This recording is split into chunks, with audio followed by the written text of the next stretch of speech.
Hello दोस्तों, welcome to khoa academy. दोस्तों, इस वीडियो में हम ये एक वीडियो सीरीज़ है जिसमें हम सोशियोलॉजी की बहुत ही जो अहम और इम्पॉर्टेंट टर्मिनोलॉजीज़ और डेफिनेशंस हैं, हम उनको पढ़ेंगे। ये ऐसी डेफिनेशंस अगर आप इनको समझ लेंगे और इनका आपको पता चल जाएगा बैकग्राउंड, तो आई बिलीव कि आपको 50 to 60% सोशियोलॉजी समझ आ जाएगी। मोस्ट प्रोबेबली ये 3 से 4 वीडियो लेक्चर्स होंगे। So stay with me and you will be in a very good position after watching these lectures.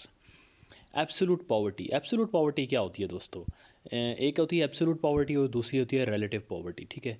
अब एब्सोलूट पॉवर्टी होती है, it's a standard of poverty based on a minimum level of subsistence. Subsistence क्या होती है कि जो आपकी basic necessities of life होती हैं उनको पूरा करने के लिए। ठीक है। अब लेट्स सपोज किसी मुल्क में ये डिफ वेरी करती है हर मुल्क से हर मुल्क में। कोई मुल्क, किसी मुल्क में महंगाई ज़्यादा होती है तो वहाँ पे जो सब्सिस्टेंस वेज रेट होता है वो ज़्यादा होता है।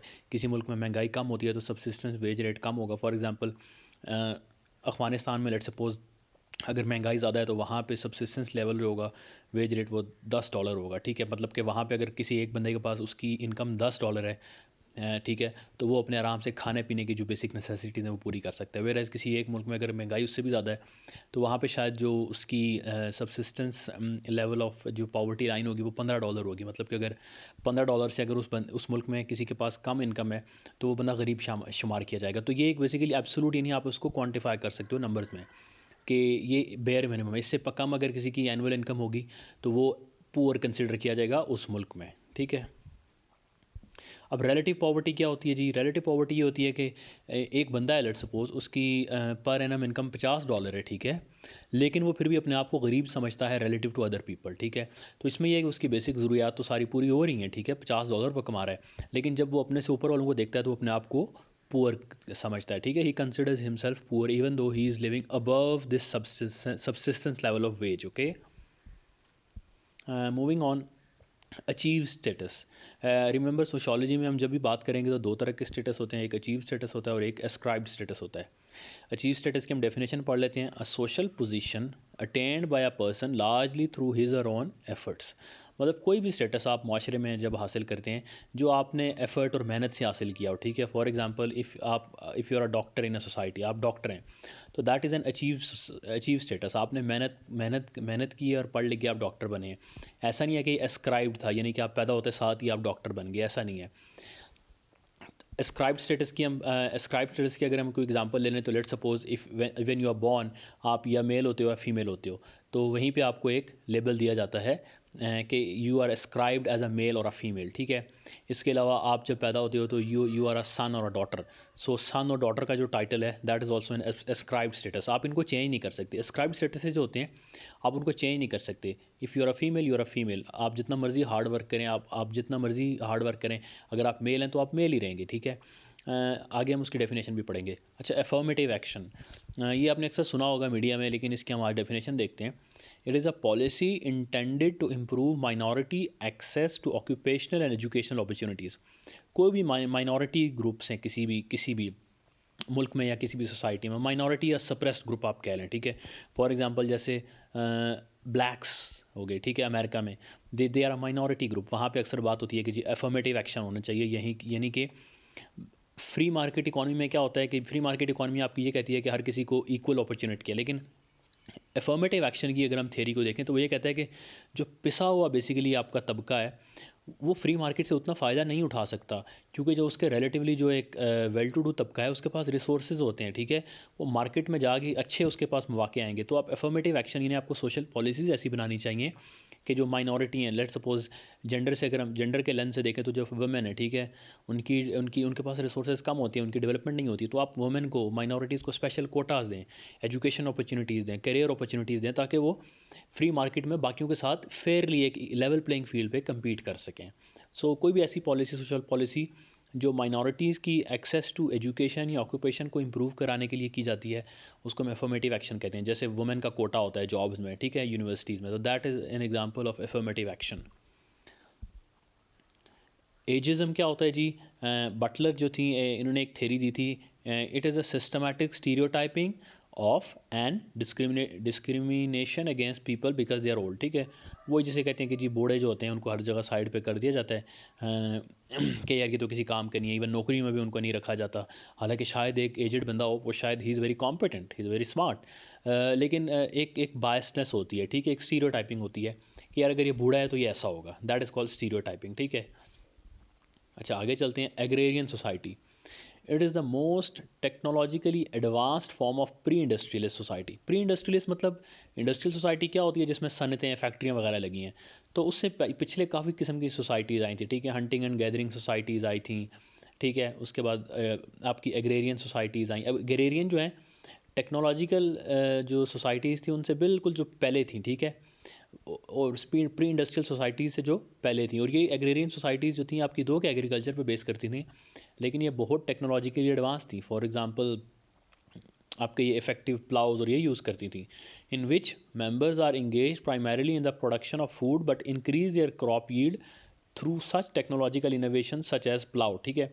अब इनको हल वल बनाने हल यूज़ करना आ गया था कि यार हम जो अपनी क्रॉप की यील्ड है उसकी पैदावार है वो कैसे बढ़ाएंगे, हम हल चला के बढ़ाएंगे, ना कि सिर्फ जाके जंगल में जाके उन्हें लाइक बेरीज इकट्ठी कर ली, ठीक है, और हंटिंग कर ली। ऐसा नहीं है, ये एक सेटल्ड सोसाइटीज़ थी एग्रेरियन सोसाइटीज़, इनके पास डिफरेंट इनोवेशंस थी, लेकिन मैकेनिकल इनोवेशंस नहीं थी, ठीक है। ये सारी जिसे कहते हैं कि नेचुरली करते थे, लकड़ी से प्लाव हल बना लिया, ठीक है। तो इस तरह की चीज़ें थी। तो ये एग्रेरियन थी लेकिन टेक्नोलॉजिकली बहुत एडवांस थी। एग्रेरियन सोसाइटीज़ के बाद हमारी इंडस्ट्रियल सोसाइटीज़ आ गई थी। आगे चलते हैं। Alienation, alienation is disconnection of workers from their work, ठीक है। बेसिकली ये कार्ल मार्क्स ने दिया था। ये उसकी थेरी है कि मॉडर्न जो आपकी फैक्ट्रीज हैं वहाँ पे स्पेशलाइजेशन ऑफ लेबर है, डिवीजन ऑफ लेबर है। तो उससे क्या होता है कि वर्कर है वो अपना जो उसका एंड प्रोडक्ट है वो उसको इन्जॉय नहीं कर सकता, क्योंकि वर्कर एक कार्ल मार्क्स कहता है कि he is a creative being, ठीक है। और वो जब कोई चीज़ बनाता है तो उसकी जो क्रिएटिविटी है उसको उसको जिसे कहते हैं उसकी सेटिस्फाई होती है। लेकिन मॉडर्न सोसाइटी में स्पेशलाइजेशन है, तो मार्क्स कहता है कि वर्कर जो है एलियनेटेड फील करता है, यानी डिसकनेक्टेड फील करता है फ्रॉम देयर वर्क। मतलब वो काम कर रहा तो है फैक्ट्री में जाके, ठीक है, क्या कर रहा होगा, एक बस बटन दबा रहा होगा, उसका ये काम होगा, एक बंदा है कोई ये एक काम कर रहा होगा। सो उसको अपने काम से कोई दिलचस्पी नहीं है, वो कर तो रहा है पैसे के लिए, ठीक है। Then alienation from the product of their labour, यानी कि एक बंदा है, ठीक है, वो अगर गाड़ी की फैक्ट्री में काम कर रहा है तो उसको उस प्रोडक्ट से कोई दिलचस्पी नहीं होगी, क्योंकि ना उसने वो यूज़ करना है, ना उसने कभी गाड़ी यूज़ करनी है, वो सिर्फ एक मजदूर है। फिर क्या है, एलियनेशन फ्रॉम अदर वर्कर्स। अब फैक्ट्री में जो होते हैं एक दूसरे के कंपटीशन चल रहा होता है कि यार मैं ज़्यादा काम करूँगा, मैं एफिशिएंटली काम करूँगा तो मुझे कमीशन ज़्यादा मिलेगा। तो वो टीम वर्क नहीं होता, ठीक है। तो इससे क्या होता है कि वो अपने जो फेलो वर्कर्स हैं, इवन दो एक ही छत के नीचे काम कर रहे होते हैं, लेकिन वो एलियनेटेड होते हैं, एक दूसरे से बिल्कुल डिसकनेक्टेड होते हैं। एंड स्पीशीज़ बीइंग, ठीक है, यानी कि एज ए ह्यूमन बीइंग वो अपने आप से भी एलियनेटेड फील करता है। अगर वो इन सब चीज़ों से एलियनेटेड फील करेगा, तो अगर पूरा दिन उसका इन्हीं चीज़ों में गुजरेगा तो अल्टीमेटली अपने आप को एज ए ह्यूमन बीइंग वो फील भी नहीं करेगा। लास्टली क्या है, and other types of property, ठीक है, किसी भी किस्म की वो प्रॉपर्टी से बिल्कुल डिसकनेक्ट हो जाता है। बेसिकली उसका जैसे कहते हैं ना, एक मॉडर्न जो इंसान है जो किसी फैक्ट्री में काम करता है उसका ज़मीर एक तरह से मर जाता है, ठीक है। जो उसकी क्रिएटिव बीइंग है, एक इंसान जिसे आप कहते हैं, इंसान इंसान क्यों होता है कि वो अपनी क्रिएटिविटी यूज़ करता है, तो वही जब नहीं रहती तो वो एलियनेटेड फील करता है, ठीक है। So that was the alienation theory. आगे हम चलते हैं। Anomie theory of deviance. Deviance क्या होती है, पहले तो हम ये समझ लें। डिवियंस ऐसी होती है कि कोई भी अगर माशरे की जो नॉर्म्स हैं उनसे हट के अगर कोई काम करता है तो दैट इज़ कॉल्ड डिवियंस, ठीक है। फॉर एग्जांपल एक माशरा है, ठीक है, वहाँ पे अब मर्द सारे जो हैं वो हेयर कट करवाते हैं, ठीक है। लेकिन वहाँ पे अगर एक मर्द है, ठीक है, एक एक लड़का है, ठीक है, उसने लंबे बाल रख दिए औरतों की तरह, तो that would be considered a sort of deviance. अब शायद अमेरिका में, यूरोप में किसी सोसाइटी में वो ऐसा करेगा तो उसको डिवियंस नहीं समझा जाएगा, क्योंकि वहाँ पे अक्सर लोग ऐसा करते हैं। सो डिवियंस हमेशा एक सब्जेक्टिव चीज़ होती है। एक माशरे में जो चीज़ एक्सेप्टेबल होती है वो लाजमी नहीं है कि दूसरे माशरे में भी एक्सेप्टेबल हो। So anomie theory of deviance क्या कहती है, a theory developed by Robert Merton that explains deviance as an adaptation either of socially prescribed goals or of the norms governing their attainment or both, ठीक है। अच्छा, ये जो theory है, anomie theory of deviation, Robert Merton ने बनाई थी, ठीक है। और वो कहता है कि वो डिवियंस को कैसे कहती है कि जी डिवियंस की वजह क्या है, सोशली जो प्रिस्क्राइब्ड नॉर्म्स हैं या उनको अचीव करने के तरीके हैं, दो चीज़ें हैं। इनको हासिल करने के लिए जो कोई भी बंदा जब अचीव करता है कोई अलग रास्ते, ठीक है, जो सोसाइटी में एक्सेप्टेबल नहीं होते, तो that is called anomie theory of deviance. आगे चलें तो एनोमी क्या होता है? स्टेट ऑफ नॉर्मलेसनेस, ठीक है। लोगों को पता ही नहीं होता, जैसे देहाती लोग होते थे तो वहाँ पे एक बड़ा फैमिली का एक स्ट्रक्चर होता था, लोग बूढ़ों से सीखते थे, ठीक है, उनकी बात मानते थे। लेकिन जब अर्बनाइजेशन हुई, लोगों ने बड़े बड़े मेट्रोपॉलिटन सिटीज़ में आगे रहना शुरू कर दिया, तो वहाँ पे नॉर्मलेसनेस हो गई, लोग अपनी अपने अपनी मनमानी करते हैं, ठीक है। लेकिन उससे क्या होता है कि आपके बूढ़ों से, जो आपके वाइज लोग होते हैं, उनसे आपकी अक्लमंद बातें वो ट्रिकल डाउन नहीं होती, ठीक है, आप उनसे तौर तरीके नहीं सीख पाते, तो यू फील लाइक आप एक आइसोलेशन में रह रहे हो, ठीक है। जबकि कल्चर जो होता है उसका एसेंस ये होता है कि people people are social beings, ठीक है। तो दैट स्टेट ऑफ नॉर्मलेसनेस, जिसमें आप किसी से अपने आप को रिलेट नहीं कर पा रहे होते, उसे हम एनोमी कहते हैं। और उसी की वजह से डिवियंस भी आती है। अगर आप किसी से अटैच अपने आप को नहीं फील कर पा रहे होते, तो आप ऐसे भी एक्शन करोगे जो बेसिकली सोसाइटी में एक्सेप्टेबल नहीं है। एक लड़का है, वो लंबे बाल तभी रखेगा यार जब उसको लगेगा कि मैं दूसरों के साथ फिट इन नहीं हो रहा किसी तरह फॉर सम रीज़न, तो वो शायद अपने आप को यूनिक करने के लिए लंबे बाल रखेगा। तो that is called anomie theory of deviance, क्योंकि वो अपने आप को रिलेट नहीं कर पा रहा, तो वैसे एक्शंस लेगा जिनको सोसाइटी डिविएंट एक्शंस कंसिडर करती है कि यार ये हमारे तौर तरीकों के खिलाफ हैं, these are against our norms. अच्छा, एंटिसिपेटरी सोशलाइजेशन क्या होता है? It's a process of socialization in which a person rehearses for future positions, occupations and social relationships. For example, आपने देखा होगा कि जब अब हमारे माशरे में जब औरतों की शादी होती है, ठीक है, तो अक्सर माएँ उनको कहती हैं कि यार आप घर पे अभी से काम शाम करना सीख लो, आप जब जाएंगी मैके तो वहाँ पे आपको काम करना पड़ेगा, ठीक है। मतलब आप किचन की जो है वो आहिस्ता आहिस्ता ड्यूटीज संभालो। तो that is called anticipatory socialization. Socialization मतलब कि आपने आगे जाके सोशलाइजेशन करनी है, जब आप आगे जाएंगी, ठीक है, तो आपको घर के काम काज करने पड़ेंगे। तो आप एंटिसिपेटरी सोशलाइजेशन कर रही हो, आप एंटिसिपेशन मीन के उस वो एक्ट होने से पहले ही आप उस तरह के तौर तरीके अपना रहे हो, ठीक है। So that is called anticipatory socialization. आगे चलते हैं, applied sociology. It's the use of the discipline of sociology with the specific intent of yielding practical applications for human behaviour and organizations. Basically जब आप सोसाइटी को study करते हो, applied sociology क्या कहती है, आप just for the sake of study नहीं करते, बल्कि वंस आप एक फिनोमेना स्टडी करते हो, तो देन आप सोशल पॉलिसी अकॉर्डिंगली बनाते हो कि यार जिन फिनोमेना की वजह से कोई प्रॉब्लम्स आ रहे हैं, जैसे डरखाइम था, ठीक है, उसने एक सुइसाइड की एक थ्योरी पेश की कि यार जब लोग इंटीग्रेटेड नहीं होते सोसाइटी में तो वो खुदकुशी कर लेते हैं, ठीक है। तो अब एक अप्लाइड सोशियोलॉजिस्ट क्या करेगा, वो जब उसको पता चलेगा कि यार खुदकुशी करने की वजह ये है, तो वो क्या करेगा, ऐसी पॉलिसीज़ लाएगा जिससे लोग एक अपने कल्चर में इंटीग्रेटेड फील करें। सो that is called applied sociology. आप सोशियोलॉजी से जो चीज़ें लर्न करते हो उनको फिर इम्प्लीमेंट करना चाहते हो ताकि सोसाइटी एक अच्छी सोसाइटी बने। आर्गट क्या होते हैं? It's a specialized language used by members of subculture, ठीक है। जैसे आप अमेरिका में जाएंगे तो जो ब्लैक्स होते हैं उनका एक अपना स्लैंग्स होते हैं, ठीक है, उनकी स्पेशल लैंग्वेज होती है। फॉर एग्जांपल यो मारने का, ठीक है। अब ये आप देखेंगे वाइट्स ये नहीं यूज़ करते, लेकिन ब्लैक्स यूज़ करते हैं। वो इसलिए भी यूज़ की जाती है कि जो सब कल्चर्स होते हैं वो अपने आप को यूनिकनेस अपनी मेंटेन करने के लिए जो आर्गट है, ठीक है, स्पेशलाइज्ड लैंग्वेज है, वो यूज़ कर रहे होते हैं।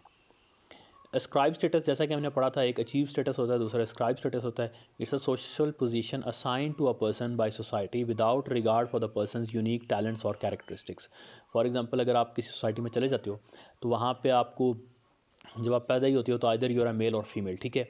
अब रिगार्डलेस के बीइंग अ फीमेल आप कितनी मर्जी कॉम्पिटेंट है, वो आपकी सोसाइटी वो आपको एक अलग तरीके से सोशलाइज करेगी। वो करेगी कि नहीं, फीमेल ने घर पे रहना है, ठीक है, उसने घर के काम काज करने हैं, बाहर जाके उसने काम नहीं करना, ठीक है। तो रिगार्डलेस कि आपके पास कितना टैलेंट है, यूनिक टैलेंट और कैरेक्टरिस्टिक्स हैं, जो एस्क्राइब्ड स्टेटस होता है, यानी कि सोसाइटी जिस स्टेटस का आपके लेबल लगा देती है, वो फिर आपको बड़ा कंस्ट्रेन करता है, आप कुछ भी नहीं कर सकते। सोसाइटी आपको बड़ा फोर्सफुली वो इम्प्लीमेंट भी कराती है, जैसे माइनॉरिटीज़ होती हैं, ठीक है। अब हमारे अक्सर यहाँ पे होता है कि जी जो माइनॉरिटीज़ में क्रिश्चियंस होते हैं, ठीक है, वो यहाँ पे जो स्वीपिंग और ये वाली जॉब्स कर रहे होते हैं। तो that is also an example of scribed status. और ये स्क्राइब्ड स्टेटस क्या होता है कि री करता जाता है, ठीक है। अब वैसे तो देखेंगे आपके जो वुमेन भी है, जो कुछ वो बहुत बड़े बड़े काम कर जाती हैं, लेकिन मेजॉरिटी नहीं कर पाती, क्योंकि बिकॉज ऑफ स्क्राइब्ड स्टेटस उनकी सोशलाइजेशन भी उसी तरीके से हो रही थी कि जी आपने सबमिसिव रहना है और ये सारी चीज़ें। अच्छा, उसके बाद आते हैं अथॉरिटी। अथॉरिटी और पावर में एक फ़र्क है, ये हम जानेंगे इस डेफिनेशन से। Authority is power that is institutionalized and recognized by the people over whom it is exercised. अब एक घर है, ठीक है, वहाँ पे आप देखें कि मियाँ बीवी हैं, ठीक है, उनमें से एक पावरफुल होता है। जैसे एक पेट्रियार्कल सोसाइटी में क्या होता है कि हस्बैंड पावरफुल होता है, but that is not authority. Authority क्या होती है? जब इंस्टीट्यूशनलाइज होती है। फॉर एग्जांपल अगर आप किसी ऑफिस में जाते हैं तो जो सीईओ है उसके नीचे जो एम्प्लॉयज़ काम कर रहे हैं, तो जो सीईओ की अथॉरिटी है, पावर है जो, ठीक है, एम्प्लॉय से कुछ भी वो करवा सकता है, that is called authority. Because company के रूल्स एंड रेगुलेशन में लिखा होता है कि यार जो एम्प्लॉयज़ हैं वो डायरेक्टली सीईओ को रिपोर्ट करेंगे, सीईओ जो भी चाहेगा एम्प्लॉयज़ से करवाएगा। एक तो ये होता है कि इंस्टीट्यूशनलाइज होती है, दूसरा जो जिनके ऊपर एक्सरसाइज की जा रही होती है बेसिकली वो इसको रिकग्नाइज़ करते हैं। अब मैं जो एम्प्लॉयज़ होते हैं उनको पता होता है कि यार जो सीईओ है वो हमारे ऊपर है, हमने उसकी बात माननी है। तो ये दो चीज़ें होती हैं। पावर याद रखें, कोई अथॉरिटी के बगैर भी कमांड कर सकता है, ठीक है, जैसे लीडर्स होते हैं, ठीक है। अब लीडर्स को लोग ब्लाइंडली फॉलो करते हैं, ठीक है, तो they have this charismatic power over their followers, ठीक है, बट वो हम उसको अथॉरिटी नहीं कहेंगे। अथॉरिटी क्योंकि कोई बाउंड नहीं है अपने लीडर्स को फॉलो करने का, ठीक है। बेसिक सोशियोलॉजी क्या होती है? Sociological inquiry conducted with objective of gaining a more profound knowledge of the fundamental aspects of social phenomena, also known as pure sociology. So बिल्कुल जो अप्लाइड सोशियोलॉजी इसका ऑपोजिट है। बेसिक सोशियोलॉजी बेसिकली सोसाइटी को understand करती है, different theories पेश करती है। अप्लाइड सोशियोलॉजी इससे नेक्स्ट स्टेप होता है कि यानी कि वंस हमने अंडरस्टैंड कर लिया सोसाइटी को, अब हमने उसको बेहतर बनाना है, ठीक है।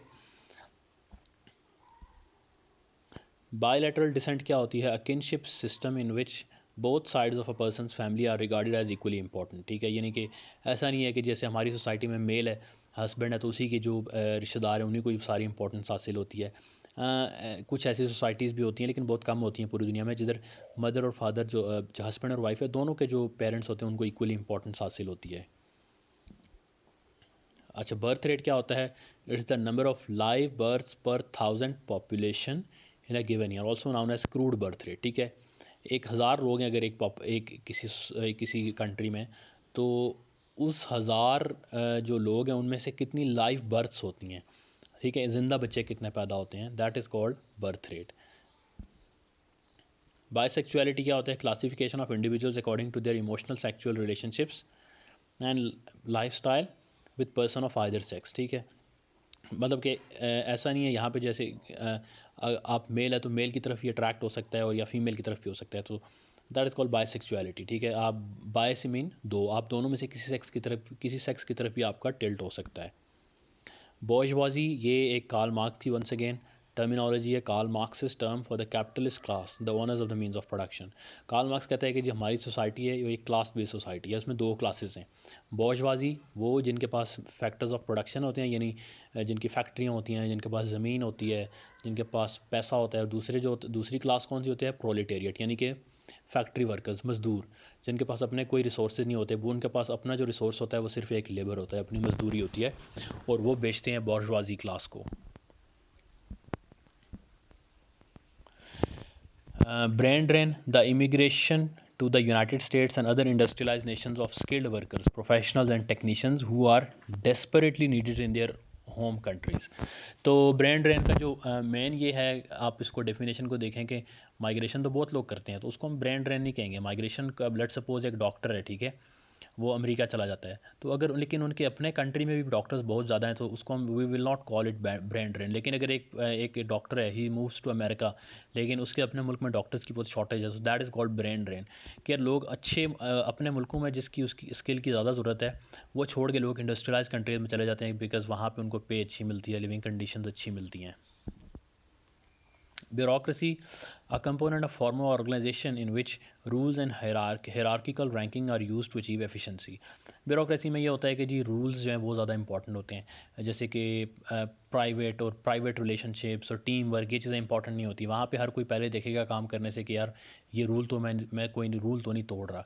अगर वो रूल के अगेंस्ट जाएगा, मतलब उसकी जो डोमेन है, उसकी जुरिस्डिक्शन से कोई चीज़ बाहर जाएगी, तो बेशक उसका फ़ायदा कितना भी हो वो बंदा नहीं करेगा, क्योंकि he will be accountable on the basis of rules कि आपने रूल फॉलो किए नहीं किए।